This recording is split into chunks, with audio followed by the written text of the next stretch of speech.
Hi everybody, this is my fifth weekly update video. Start out with just a quick little recap of where I'm at. This morning I weighed in at 370. It's down about 5-6 pounds from a week ago.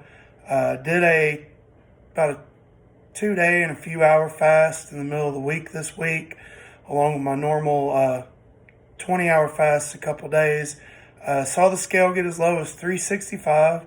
Bounced back up on me again. Still haven't figured out why. Some of that is just normal, I guess. Gonna do a little more experimenting over time, try to figure out if we can get that down a little bit. This week, I kind of want to talk about the basics of fasting a little bit. I've had a lot of people, especially at work, coming up to me telling me that they're gonna try it and all. So I just want to make sure everybody knows some of the things you need to know. So before you start, your last meal, you don't really want to eat a bunch of carbs. You want some protein, some fats, some fiber. The fiber will help you stay feeling full a little bit longer. Don't try to do a long one right off the bat. Probably about 16 hours is good. If you can't do 16, start with 12. You're not really seeing a whole lot of benefit until 16 hours. That's whenever you start getting processes like autophagy and cell regeneration going on. Before that, you get a little bit of fat burning, ketosis, weight loss, but 16 hours is the magic number, and it only gets better from there on. So I would aim for 16. Anything less, you're just kind of cutting yourself short. If you're trying to build up to 16, I understand, but 16 is that magic number. And if you can go more than that, you're only helping yourself out from there on. My intermittent days, I try to go for 20, sometimes 22. My feeding hour window will be like 2 to 4 hours max. And then I'll reset it and go for another one the next day.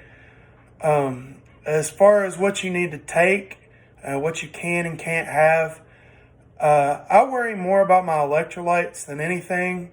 So some potassium, some magnesium, put a little bit of pink Himalayan salt in your water or your black coffee in the morning. Where you're not taking in the carbs and things, you tend to flush out your electrolytes. So you need to replenish them. Don't be hitting the Gatorades, the Powerades, because those have the artificial sweeteners. They can give you the insulin response and break your fast. And that just defeats the purpose of what you're trying to do. You can have a multivitamin. I don't tend to take one particularly because it kind of gives me heartburn, indigestion, and just don't like that. I make up for that by eating nutrient-dense foods whenever I do eat. Eat a lot of broccoli, asparagus, spinach. Get those nutrients in the natural way. But you do want the sodium, you do want the magnesium, you do want the potassium. If you don't have that, you're going to experience some headaches, some muscle cramps, which you might experience a little bit of that anyway, especially as you're adapting. Takes a little while to get used to it. So, but as far as other supplements, you want to stay away from anything that's like a gel cap form, because those are suspended in oils, and that's going to break your fast. It does have a caloric value to it, and it's just stay away from them. Take them when you're not fasting. Get them in right before you start your fast. When I'm not fasting, I take fish oil for the omega-3s. I take CoQ10. I take turmeric. Take boron. There's a couple other things too. I think mainly the magnesium, the potassium. But yeah, I don't take the ones that are in oil whenever I'm trying to fast. I like to get the autophagy and the cellular regeneration and the growth hormone boost. Stuff's pretty important to me. If you're only fasting for weight loss, you can have some calories. You want to try to keep it to liquids though, Bone broth is really good. And that's how I break my fast, is with bone broth. Swanson makes these little containers. They cost less than $2. There's one that I like to get. It's got turmeric in it and apple cider vinegar. And I think they taste pretty good. It's kind of like drinking the juice out of chicken noodle soup to me.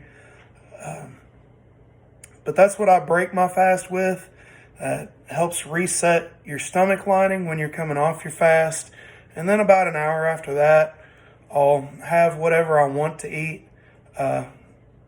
Stay away from the carbs, though. I'm not a carb guy. But if you do eat carbs, don't eat fats with your carbs if you're breaking your fast with carbs, because that opens up your cell to take the fat directly in. So if you're having a piece of toast, don't put butter on it.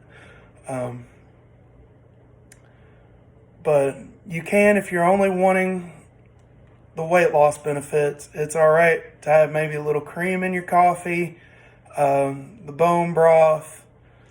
I wouldn't take in too much, though, or you'd be risking the benefits of your weight loss if you take more than that. But personally, I'm a water fast guy. Like I said, whenever I'm doing my fast, it's water, it's black coffee.